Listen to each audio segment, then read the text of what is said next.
Binate yabat smukula wotan ta jujun kahkal. Binate yabat yipa wotane. Bantimeros sako yip te smukula wotane. Javi te yakanate hasnichanate diose. Te mekanate hasnichanate diose. Yaskanan yalte anao eukte atate jate diose te has aitas kaos pisil vinyas kota pasel. Spisil vinyas chiknah bin pasbil hayun spisil te diose. Hayun y yalta manti Deuteronomio 31:6. Ak ame fuerza. Suk ayuk me yipa wotanik. Mame shiwesh. Mames nika wotanik tas tojolik.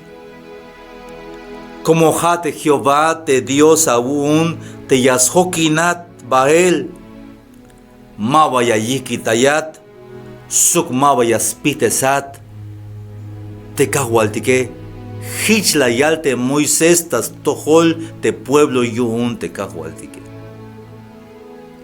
Tajun sobre la joko vete alaletike. Alaletik.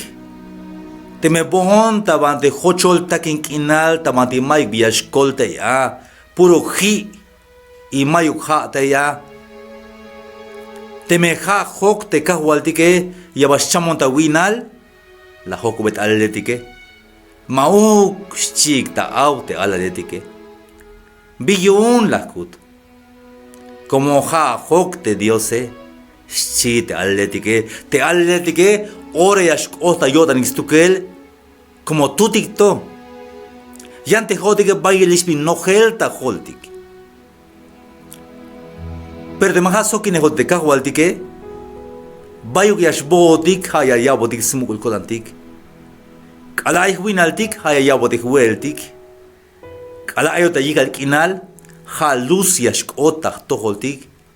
Kala ayon ta melotan, haya yamos smukul kotan te kahualtike. Hayun yashkotish ta kodantik te bin yalte salmista, tama de Salmos 23:1. Te Jehová, ha kanankun, y mayuk vinyas pason falta. Te kahualtike ha me yabat smukul la wotan, chica manteayat suk name, te ha tate diose, y te jate, ja snichanate diose, hayun, mashamela wotan. Aitas kaftatik, spisil bien oelta pasel. Yanto vuelta.